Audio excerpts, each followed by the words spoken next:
last time we spoke was, what was it, Takedown? On your last South Coast date, 2013? Well, I remember that show. Bob chatting, didn't we? Yeah. When was it? 2013? Jesus fucking Christ, that's 10. Yeah. I nearly died then because I realised how long that was. That was a decade ago. That's mad, isn't it? Very much And mad, now yeah. we've got you back. Yes, thank you. Unfortunately. Yeah, unfortunately for you, yeah. And download. And it seems to be like a revival, because we've now got Kids in Glass Houses back as well. Sorry to hear that. You've just lost me. No, we're excited the Kids in Glass Houses are back as well. We're excited that anybody's fucking coming back because it's fucking class and it's about time all these bands had another go and enjoyed it this time instead of taking it like a fucking business and it's making you fucking ill because you're not making enough money to survive. Whereas we're coming back now to do this just as like a nostalgia thing, just to be like, does anybody remember these songs? Remember we used to be children of the night and we're granddads of the night? So yeah, we're just trying our best to have some fun and have a good time with it. And you've just done the warm-up show at Red House. Yes. Which is where it all ended as well. Yes. How was that? Because that must have been insane playing those songs again for the first time. How's the view, man? It was amazing. It was like, I think like we were like, didn't really know what to expect, like kind of what the reaction would be when we kind of announced the shows. So like it sold out quite quickly, which was pretty cool. Mad. And then like, yeah, the show was amazing. It was like, I found it really weird. Like, I felt really detached from it all day, and then as soon as we stepped on stage, it was like nothing had ever changed. Like, just as a weird day, wasn't it? Yeah. My favourite moment of it was turning around and just seeing because I knew I was going to fucking love it, whatever. Yeah. And I just thought everybody else in the band was just going through the motions to stop me from blowing my brains out. So when I look back and saw every other person smiling and having a good time, I was... Like when I got home after and I saw videos of it, I was crying that everybody else was so happy. So yeah, it was fucking awesome.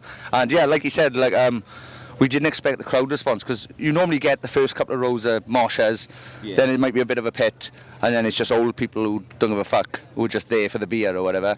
But everyone, front to back, side to side, was jumping and bouncing and fucking having a good time, even though they were old fuckers like us as well. So that's because the demand's there for you guys. Like for me, it ever left, did it? Like for me, like as long as one person enjoys it, then it's just like totally worthwhile. Like if one person gets like a little bit of joy out of what we do, so yeah, it was amazing just to see people like have fun, really have a good reaction to it. Which means we're going to keep doing this as long as I'm still having fun, because he just said it now, as long as one person's having fun, I will always enjoy this. He's fucked now, so that's on you now. That's good. That was going to be my follow-up question. So obviously you guys are back. Yeah. Does this mean there's going to be new music? There's going to be more tours? There will not be any new music. Okay.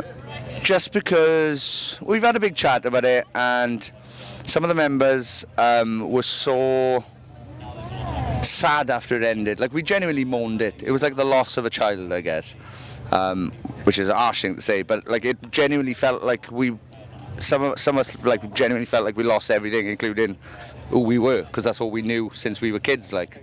Since we were about 19, 20, we've been in this band, so that was our whole identity. So yeah, I don't think we're going to write anything new. But we just want to fucking play and have fun. Okay. And we've got fucking 4, 5 albums out there. Yeah. So nobody needs more new material. There's fucking plenty out there. Go listen to that. Go listen to Wolves. This is the problem. We released an EP called Wolves that I thought was going to set us back on track to be probably doing as well as we were on, like Best in Town and Hope. And then I don't think it had the attention it deserved. Agree. And then Greg James from Radio 1 played the song Wolves yesterday on Radio 1 at breakfast time, 12 o'clock, literally 12 o'clock changeover. He played Wolves and he went, "Yeah, this sounds awesome." And all I could think was, fucking hell, Greg, that song's 9 years old. You had a chance to play that when it came out and you fucking didn't. And he once described us, we did a live lounge once where we did a Pixie Lot cover. Okay. With a bit of a Rihanna mashup in the middle, and he said the sentence, "I don't know if that Blackout cover was genius or the worst thing I've ever heard." So he's not wrong. Like, I don't know which one it was there, but yeah. So it was good to hear us on radio, because again, when we decided to do this, we just think we're going to run through the motions. Maybe a couple of people will come see us. We never, ever, ever expected a Radio 1 play ever again. Like maybe late at night on a rock show or something like that if they're desperate and Dan's running out of music, or Alex Allcom, there's no new bands, so Alex Allcom's like, shit, I'll have to play an old band. But for Greg James, you know, and for Radio 1 to program it to play the middle of the day is nuts. So, yeah, it's weird. And are you all prepared for today's set? No. I left some stuff at home, so. Yeah, guitar one, eh? Yeah. But it's lucky because we're borrowing one of the main stage band's tracks. Oh. So, yeah. So if you, no, I won't say that. Yeah. So no, we are very much ready for this. I think Monday we played a longer set, and it genuinely, when we finished the set, it felt like we were playing for 5 minutes.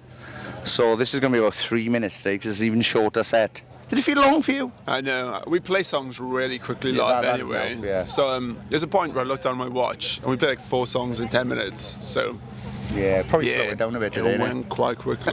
Yeah. And just a quick question for you, Sean. We have to mention the podcast, obviously. Sorry about that. It's gone from strength to strength. Did you ever think you'd get to the point where festivals like here, Slam Dunk, are inviting you for your own slot? Not at all. Not at all. When me and Morgan started this, I genuinely thought I would just text all my friends to see if they do it, and then after I did about 10 of them, we'd run out of guests. Yeah. So the fact that after about 10 of them, other PRs started getting in touch with us and asking us to come to these festivals and do it. So at Slam Dunk, they gave us our own booth.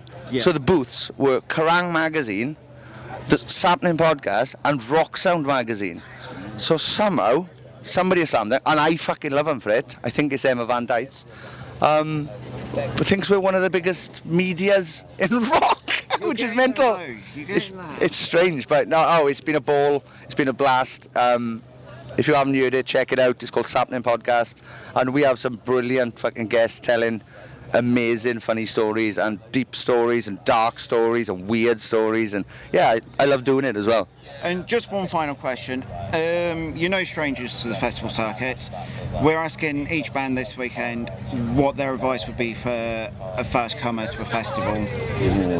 I'll leave about 12 hours early, I think, for this one. Yeah, if anybody's learnt over the last 2 festivals, Slam Dunk and Download, leave about 2 weeks before you got to go there, because it's going to take, that last mile is going to take you about 13 days. Yeah, leave early, sunscreen. Yeah. Bring a hoodie, because even though it's fucking boiling now, this was the case yesterday. It was boiling yesterday, and then 7:30 rolled in, and it went fucking ice cold. And this idiot left his jacket at home. And I had a hoodie on me, and I've never been I've never been more happy to be a goth and I've had hoodie. Yeah. So yeah, hoodie, sunscreen, condoms, lube, because you know. What else? Is there anything else? Stay hydrated. Fuck, that's a good one. Because when I got back to my Airbnb yesterday, because I don't camp, because I'm not scum. That's a joke. I went to my Airbnb last night and I pissed in the dark, but I was so dehydrated I could see my pee glow. So that was worrying. I think I just had Monster coursing through my veins yesterday. So. I think as well, because like mobile phones don't work here. Like maybe bring some paper, some postage stamps, like envelopes. Like it's maybe a little bit easier, more effective. Learn smoke signals. That's a good one. Carrier pigeon. Yeah, get a carrier pigeon or a dog or a boomerang. A boomerang would be a good one to send messages to your friends, because phone signal is fucked. Yeah. So yeah, but thank you for having us. Thank you very much. Thank you. Tidy. Cheers, Dave. Thank you very much. Thank you very much, bud. Thank you. Cheers. Thank you.